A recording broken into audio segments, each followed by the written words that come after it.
I have spent my entire life either at the schoolhouse, on the way to the schoolhouse, or talking about what happens in the schoolhouse.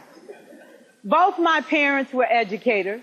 My maternal grandparents were educators. And for the past 40 years, I've done the same thing. And so needless to say, over those years, I've had a chance to look at education reform from a lot of perspectives. Some of those reforms have been good. Some of them have been not so good. And we know why kids drop out. We know why kids don't learn. It's either poverty, low attendance, negative peer influences. We know why. But one of the things that we never discuss, or we rarely discuss, is the value and importance of human connection. Relationship. James Comer says that no significant learning can occur without a significant relationship. George Washington Carver says all learning is understanding relationships. Everyone in this room has been affected by a teacher or an adult. For years, I have watched people teach. I have looked at the best and I've looked at some of the worst. A colleague said to me one time, they don't pay me to like the kids. They pay me to teach a lesson. The kids should learn it. I should teach it. They should learn it. Case closed. Well, I said to her, you know, kids don't learn from people they don't like.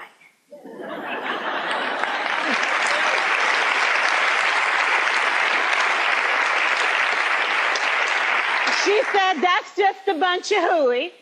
And I said to her, well, your year is going to be long and arduous, dear.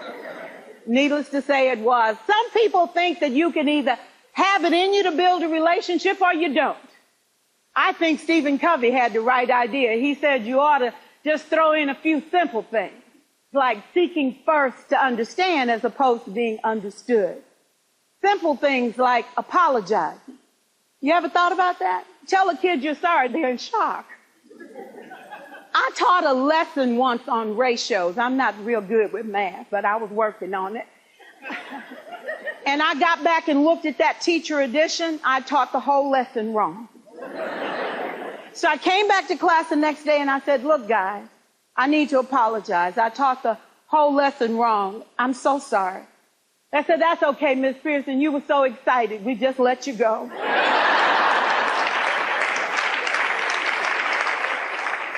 I have had classes that were so low, so academically deficient that I cried. I wondered, how am I going to take this group in 9 months from where they are to where they need to be? And it was difficult. It was awfully hard. How do I raise the self-esteem of a child and his academic achievement at the same time? One year I came up with a bright idea. I told all my students, you were chosen to be in my class.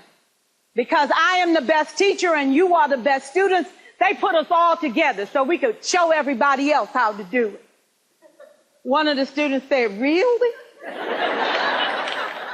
I said, really? We have to show the other classes how to do it. So when we walk down the hall, people will notice us. So you can't make noise, you just have to strut. And I gave him a saying to say, I am somebody. I was somebody when I came. I'll be a better somebody when I leave. I am powerful and I am strong. I deserve the education that I get here. I have things to do, people to impress, and places to go. And they said, yeah.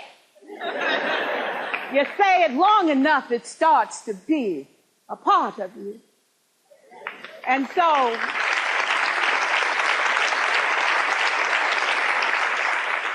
I gave a quiz, 20 questions. Student missed 18. I put a +2 on this paper and a big smiley face. He said, Miss Pierson, is this an F? I said, yes. He said, then why'd you put a smiley face? I said, because you on the roll. You got 2 right, you didn't miss them all.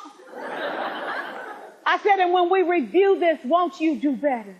He said, yes, ma'am, I can do better. You see, -18 sucks all the life out of you. +2 said, I ain't all bad.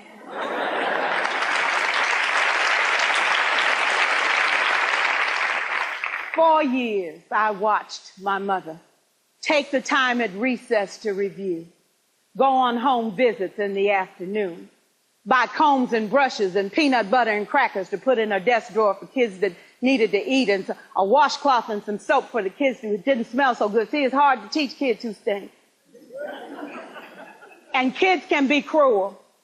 And so she kept those things in her desk, and years later, after she retired, I watched some of those same kids come through and say to her, you know, Miss Walker, you made a difference in my life. You made it work for me. You made me feel like I was somebody when I knew at the bottom I wasn't. And I want you to just see what I've become. And when my mama died 2 years ago at 92, there were so many former students at her funeral. It brought tears to my eyes, not because she was gone, but because she left a legacy of relationships that could never disappear. Can we stand to have more relationships? Absolutely. Will you like all your children? Of course not. And you know your toughest kids are never absent. Never. You won't like them all, and the tough ones show up for a reason. It's the connection. It's the relationships. And while you won't like them all, the key is they can never, ever know.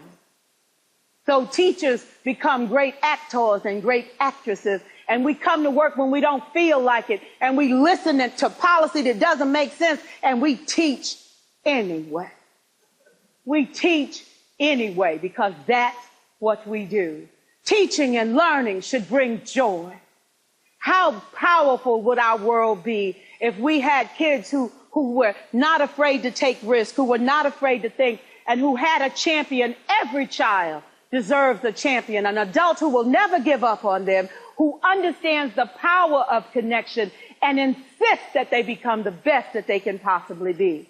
Is this job tough? You betcha. Oh God, you betcha. But it is not impossible.